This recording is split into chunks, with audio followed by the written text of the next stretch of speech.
I just wanted to do what my dad did. I never really had any particular desire to do anything else. My dad had died just as I had completed my first semester and was going into my second. My mother was holding everything together for our part of the business during the time I was in college. And so I was ready to come to work. I was 20 years old. When I got out here, she said, well, I want you to run the production. So immediately some of the older guys who were running things in the production, they left because they wasn't going to work for a 20-year-old. And I didn't know what my dad had planned, so all I did was I just went in his file cabinet and read every piece of correspondence he'd ever written or received that I could find. And so we just went from there. And my mother had a lot of confidence in me. She subsequently bought out the other half of the company that she didn't own. We grew and grew and grew over the years. My mother passed away. My dad died in February of '53. He was 52 years old. He'd been in the business for 8 years. My mother lived a long time. She died in 2003, and she was 93 years old.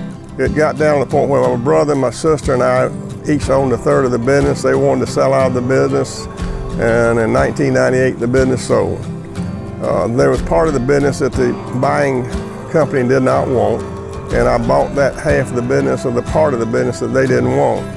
I was able to keep the name that my dad had started with, and the logo that he had drawn up, and so that meant a lot to me.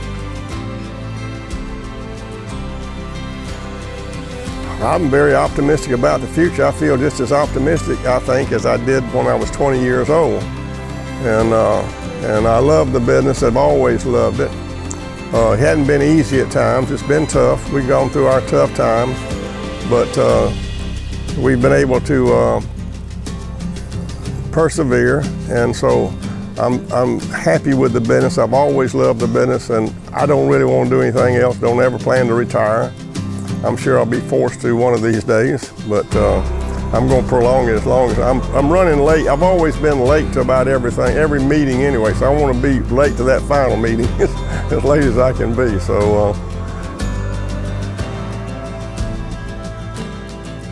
well, this tree behind me, we had a lady in business that came out here and trimmed our trees up about 15, 18 years ago, and the tree behind me, she wanted to do some severe cutting on that because, and I think they did probably remove some of it that was threatening the office too bad, but basically I had them leave it intact. And that tree has just gotten more and more beautiful all the time. And of all the things, I love nature, and I love these old live oak trees.